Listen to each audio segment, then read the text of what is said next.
राज्याच्या नमो शेतकरी महासन्मान निधी योजनेअंतर्गत सुमारे 2000 कोटी रुपयांची रक्कम 93 लाखांपेक्षा अधिक शेतकऱ्यांच्या खात्यात आज जमा होणार आहे। आता आपण देखील आज मंत्रिमंडळ बैठकीनंतर शेतकऱ्यांच्या खात्यामध्ये आपला नमो शेतकरी महासन्मान योजनेचा जो हप्ता आहे तो जमा करण्याकरता आपण कार्यक्रम केला आणि एका क्लिकवर हे पैसे आता जमा झालेले। नमस्कार शेतकरी मित्रांनो, तुमच्यासाठी एक मोठी आणि आनंदाची बातमी समोर आली आहे।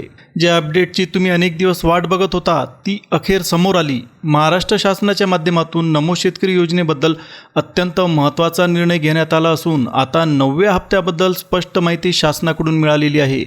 त्यामुळे हा व्हिडिओ तुम्ही शेवटपर्यंत नक्की पहा, हा तुमच्यासाठी अतिशय उपयोगाचा ठरणार आहे। आता थोडक्यात परिस्थिती समजून घेऊया।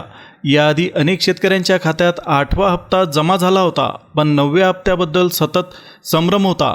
अखेर आज झालेल्या मंत्रिमंडळ बैठकीत या विषयावर अत्यंत महत्त्वाचा निर्णय घेण्यात आला आणि वितरण प्रक्रियेला सुरुवात करण्यात आली। सुरुवातीला काही तांत्रिक अडचणीमुळे काही तास प्रक्रिया थांबली होती, पण आता ती पुन्हा सुरू झाली आहे। सरकारकडून मिळालेल्या माहितीनुसार आज रात्रीपर्यंत म्हणजेच 10 वाजेपर्यंत कधीही शेतकऱ्यांच्या खात्यात पैसे जमा होऊ शकतात। यामुळे अनेक शेतकऱ्यांसाठी ही दिलासादायक बाब ठरते, कारण गेल्या काही दिवसांपासून 9व्या हप्त्याबद्दल वेगवेगळ्या चर्चा सुरू होत्या। काही ठिकाणी 8वा हप्ता आणि 9वा हप्ता एकत्र मिळणार अशी सुद्धा माहिती पसरली होती, मात्र प्रत्यक्षात फक्त 8वा हप्ताच वितरित करण्यात आला आणि 9वा हप्ता काही कारणांमुळे थांबला होता। आता या विलंबामागचं कारण सुद्धा समोर आलं आहे। राज्यातील शेतकऱ्यांसाठी नमो शेतकरी महासन्मान निधी योजनेअंतर्गत प्रति महिना 2000 रुपये दिले जातात। 9व्या हप्त्याचं वितरण तांत्रिक कारणामुळे अडकलं होतं, पण आता प्रशासकीय पातळीवर सर्व प्रक्रिया पूर्ण करण्यात आली असून वितरणाला प्रत्यक्षात सुरुवात झाली आहे। महत्त्वाची गोष्ट म्हणजे यावेळेस संपूर्ण राज्यात एकाच वेळी पैसे जमा होणार नाहीत। सरकारने काही जिल्ह्यांची निवड करून त्या ठिकाणी प्रथम वितरण सुरू केलं आहे।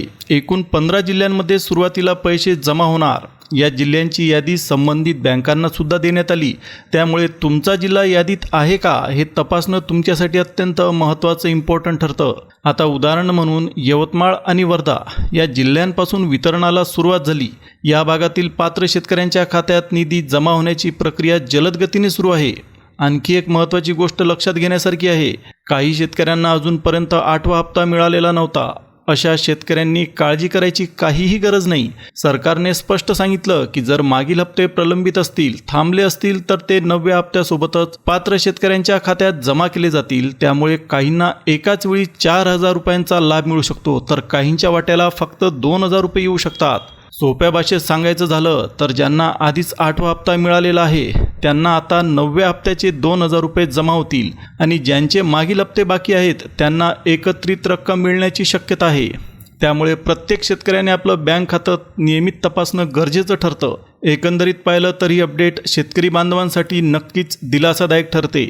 थोडासा उशीर झाला असला तरी आता प्रक्रिया वेगाने सुरू झाली आहे आणि लवकरच सर्व पात्र शेतकऱ्यांना त्यांचा हप्ता मिळण्याची अपेक्षा आहे। तर शेतकरी मित्रांनो, आणखी एक महत्त्वाची अपडेट समोर आली आणि ही माहिती तुमच्यासाठी खूप उपयोगाची ठरेल। सरकारने स्पष्ट केलं आहे, या योजनेअंतर्गत मिळणारे 2000 रुपये आता थेट DBT म्हणजे डायरेक्ट बेनिफिट ट्रान्सफरच्या माध्यमातून तुमच्या खात्यात जमा केले जातील। यासाठी जिल्ह्याप्रमाणे वेगळं वेळापत्रक तयार करण्यात सुद्धा आलेलं आहे, म्हणजेच सर्वत्र एकाच वेळी पैसे न देता टप्प्याटप्प्याने वितरण केलं जाईल।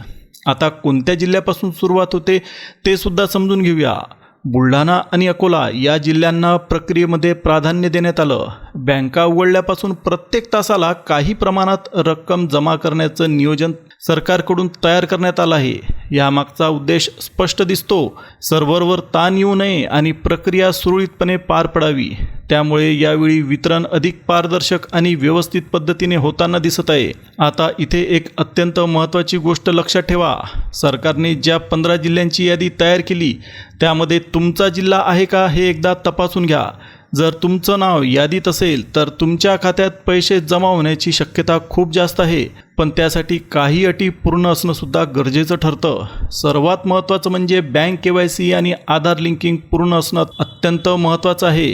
जर आधार कार्ड बँक खात्याशी जोडलेलं नसेल तर पैसे जमा होण्यात अडचण येऊ शकते, त्यामुळे ही गोष्ट वेळेत पूर्ण करणं अत्यंत आवश्यक ठरतं। पुढे वाशिम आणि अमरावती या जिल्ह्यांबद्दल सुद्धा सरकारने माहिती दिली. या भागातील ज्या शेतकऱ्यांचे आधार कार्ड बँक खात्याशी जोडलेलं आहे अशा पात्र लाभार्थ्यांना योजनेचा लाभ दिला जाईल. म्हणजेच पात्रता आणि कागदपत्रांची पूर्तता इथं खूप महत्त्वाची ठरते. आणखी एक महत्त्वाची गोष्ट म्हणजे बँकांची निवड. ज्या शेतकऱ्यांची खाती पंजाब नॅशनल बँक किंवा बँक ऑफ इंडियामध्ये आहे त्यांना या टप्प्यात प्राधान्य दिलं जात आहे. तरीही पोस्ट ऑफिस किंवा इतर बँकांमधील खातेदारांना सुद्धा लाभ मिळणार आहे. त्यामुळे कोणालाही वगळलं जाणार नाही, हे तुम्ही पक्क लक्षात ठेवा. आता पात्रतेबद्दल बोलायचं झालं तर सरकारने उत्पन्नाची मर्यादा स्पष्टपणे सांगितली. ज्या शेतकऱ्यांचं वार्षिक उत्पन्न 2.5 लाख रुपयांच्या आत आहे त्यांनाच योजनेचा लाभ दिला जाईल. जर ही मर्यादा ओलांडली तर तुमच्या वाट्याला लाभ येणार नाही. त्यामुळे ही अट लक्षात ठेवणं तुमच्यासाठी अत्यंत गरजेचं बनलं आहे. पुढील टप्प्यात हिंगोली आणि लातूर या जिल्ह्यांमधील शेतकऱ्यांना लाभ दिला जाईल. विशेषतः ज्या शेतकऱ्यांना 8वा हप्ता व्यवस्थितपणे मिळालेला आहे अशा पात्र लाभार्थ्यांच्या खात्यात आता 9वा हप्ता जमा करण्याची प्रक्रिया सुरू झालेली आहे. कृषी विभागाच्या माहितीनुसार सकाळपासूनच ठराविक वेळेनुसार टप्प्याटप्प्याने पैसे जमा करण्याचं नियोजन तयार करण्यात आलं. त्यामुळे प्रक्रिया व्यवस्थित पार पडेल आणि सर्व पात्र शेतकऱ्यांपर्यंत निधी पोहोचेल अशी अपेक्षा व्यक्त केली जात आहे. तर शेतकरी मित्रांनो, आणखी एक महत्त्वाची अपडेट तुमच्यासमोर घेऊन आलो. त्यामुळे पुढची माहिती नीट लक्ष देऊन ऐका. जालना आणि नांदेड या भागांमध्ये सुरुवातीला नियोजन पूर्ण झालेलं नव्हतं, पण आता प्रक्रिया वेगाने सुरू झाली. त्यामुळे आज रात्रीपर्यंत म्हणजेच 10 वाजेपर्यंत कोणत्याही वेळी तुमच्या खात्यात पैसे जमा होण्याची शक्यता आहे. सरकारने एकूण 15 जिल्ह्यांची यादीसुद्धा तयार केली आणि त्या यादीमध्ये तुमचा जिल्हा आहे का नाही हे तपासणं तुमच्यासाठी अत्यंत महत्त्वाचं ठरलं आहे. ज्या शेतकऱ्यांनी आधार कार्ड आणि मोबाईल नंबर बँकेशी व्यवस्थितपणे लिंक केले आहेत त्यांना पैसे जमा झाल्याचे मेसेजसुद्धा यायला सुरुवात झाली. काही शेतकऱ्यांना सकाळपासूनच असे मेसेज मिळाले आहेत आणि त्यांच्या खात्यात 9वा हप्ता जमा झाल्याचं सुद्धा दिसायला लागलं आहे. अजून काही शेतकरी बांधवांच्या खात्यात रक्कम पोहोचलेली नाही. त्यामुळे घाई करण्याची गरज नाही. तुमचा जिल्हा यादीमध्ये असेल तर आज रात्री 10 वाजेपर्यंत पैसे 100% जमा होतील. त्यामुळे तुम्ही थोडा संयम ठेवणं तुमच्यासाठी फायदेशीर ठरेल. या योजनेसाठी सरकारने काही निवडक राष्ट्रीयकृत बँकांची मदत घेतली. लातूर आणि पुणे या भागांमध्ये सुद्धा पात्र शेतकऱ्यांना लाभ देण्याची प्रक्रिया अतिशय जोरदार सुरू आहे. विशेष गोष्ट लक्षात घेण्यासारखी म्हणजे ज्या खातेदारांचे व्यवहार सरकारी बँकांमधून होतात त्यांच्याकडे निधी पोहोचण्याचा वेग तुलनेने जास्त दिसतो. आवश्यक तांत्रिक पडताळणी पूर्ण होताच रक्कम थेट खात्यात वर्ग केली जात आहे. बँकांना लाभार्थ्यांच्या याद्या आधीच देण्यात आल्यात आणि सध्या व्यवहारसुद्धा सुरू झाले आहेत. त्यामुळे रात्रीपर्यंत अनेकांच्या खात्यात पैसे पोहोचतील अशी शक्यता व्यक्त केली जाते. मात्र काही अटीही सरकारने स्पष्टपणे सांगितलेल्या आहेत. त्या लक्षात ठेवणं तुमच्यासाठी महत्त्वाचं ठरेल. ज्या शेतकऱ्यांकडे 4 चाकी वाहन नाही आणि कुटुंबात कोणीही सरकारी नोकरीत नाही अशांनाच प्राधान्याने लाभ दिला जाईल. तसेच जर कुटुंबातील कोणी आयकर भरत असेल तर त्या शेतकऱ्यांना योजनेचा लाभ बिलकुल भेटणार नाही. म्हणजेच खऱ्या अर्थाने गरजू आणि पात्र शेतकऱ्यांपर्यंतच निधी पोहोचवण्याचा सरकारचा स्पष्ट प्रयत्न दिसतोय. पुढे नाशिक आणि रत्नागिरी या जिल्ह्यांमध्ये सुद्धा प्रक्रिया सुरू आहे. या ठिकाणी वितरण पारदर्शक पद्धतीने होत असल्याचं सांगितलं जात आहे. त्यामुळे शेतकऱ्यांनी आपली पात्रता एकदा अधिकृत पोर्टलवर किंवा महा-DBTवर तपासणं अत्यंत गरजेचं आहे. हप्ता उशिरा का आला याचं कारणसुद्धा समोर आलं आहे. काही काळ राज्यात डेटा अपडेट करायचं काम जोरदार सुरू होतं. त्यामुळे वितरणात विलंब झाल्याचा दिसतोय. आता हे काम पूर्ण झाल्यामुळे प्रक्रिया पुन्हा वेगाने सुरू झाली आहे. ठाणे आणि बुलढाणा या भागांमध्ये सुद्धा वेगवेगळ्या बँकांच्या माध्यमातून लाभ दिला जात आहे. Punjab national bank, Canara bank आणि इतर बँकांमधील खात्यांमध्ये सुद्धा पैसे जमा होणार आहेत. मात्र सरकारी बँकांमध्ये प्रक्रिया अधिक जलद होत असल्याचं सुद्धा दिसून येत आहे. एकूणच पाहिलं तर आता सर्व तांत्रिक अडथळे दूर झाले असून निधी वितरणाची प्रक्रिया सुरळीत आणि वेगाने सुरू झाली. त्यामुळेच लवकरच सर्व पात्र शेतकऱ्यांच्या खात्यात पैसे जमा होतील अशी सगळ्यांचीच अपेक्षा आहे. तर शेतकरी बांधवांनो, अत्यंत मोठी आणि महत्त्वाची अपडेट समोर आली. त्यामुळे ही माहिती नीट ऐकणं अत्यंत गरजेचं बनलं आहे. राज्य सरकारकडून स्पष्ट निर्देश देण्यात आले. ज्या शेतकऱ्यांचे बँक खाते आधारशी जोडलेले आहेत त्यांच्या खात्यात DBTच्या माध्यमातून थेट निधी जमा करण्यात येईल. या प्रक्रियेला गती देण्यासाठी उच्च स्तरावरून निर्देश दिले गेले आहेत. आधी काही जिल्ह्यांमध्ये हप्त्याचं वितरण अडकल्याचं दिसत होतं, जसं की गोंदिया आणि परभणी. मात्र आता तिथली परिस्थिती सुधारलेली दिसते आणि पात्र शेतकऱ्यांच्या खात्यात पैसे जमा व्हायला सुरुवात झाली.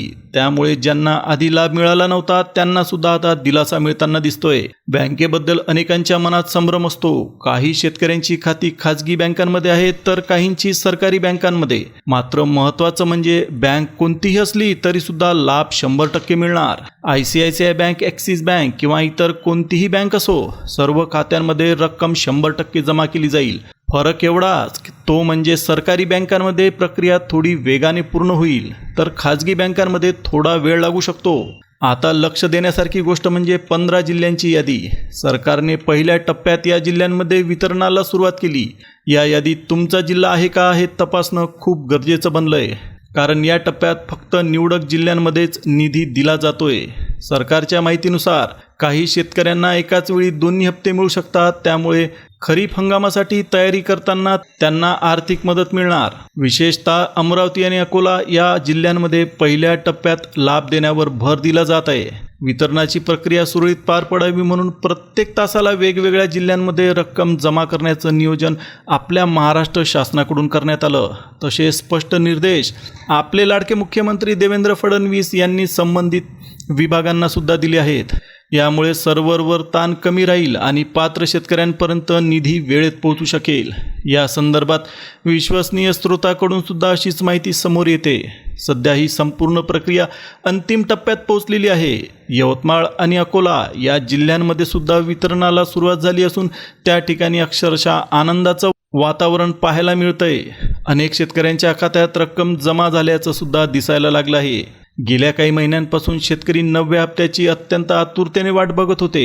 8वा हप्ता मिळाल्यानंतर पुढचा हप्ता का उशिरा येतोय हा प्रश्न अनेकांना पडला होता. पण आता सरकारच्या निर्णयानंतर वितरणाला वेग आला आणि पात्र लाभार्थ्यांच्या खात्यात DBTच्या माध्यमातून पैसे जमा होत आहेत. हिंगोली आणि वाशिम या जिल्ह्यांमध्ये सुद्धा स्थानिक बँकांना निधी वितरणाचे आदेश देण्यात आले आणि प्रक्रिया सुद्धा सुरू झाली. काही वेळा तांत्रिक कारणांमुळे मेसेज उशिरा येऊ शकतो, पण यामुळे घाबरण्याची काहीच गरज नाही. रात्रीपर्यंत पैसे खात्यात जमा होण्याची शक्यता आहे. शेवटी एक अत्यंत महत्त्वाची अट लक्षात ठेवा. तुमचं बँक खातं आधारशी जोडलेलं आहे का आणि खातं सक्रिय आहे का हे तुम्ही नक्की तपासून बघा. जर तुमचं खातं ॲक्टिव्ह असेल तर तुम्हाला 100% निधी जमा होईल. आता जर तुमचं नाव या 15 जिल्ह्यांच्या यादीत असेल तर तुमच्या खात्यात पैसे येण्याची शक्यता निश्चित झाली. पण जर नाव नसेल तर टेन्शन घेऊ नका, काळजी करू नका, कारण सरकार टप्प्याटप्प्याने सर्व जिल्ह्यांमध्ये निधी वितरण करत आहे. पुढील यादी जाहीर झाल्यानंतर लगेचच त्याची माहिती तुम्हाला मिळेल. त्यामुळे अशा महत्त्वाच्या अपडेटसाठी चॅनलशी जोडलेले राहणं तुमच्यासाठी फायदेशीर ठरेल. व्हिडिओ आवडला असेल तर व्हिडिओला लाईक द्या, चॅनलला सबस्क्राईब करा, जवळच असलेल्या बेल नोटिफिकेशनला ऑलवर सेट करा. आता पुन्हा भेटूया एका नवीन अपडेटसह. तोपर्यंत धन्यवाद.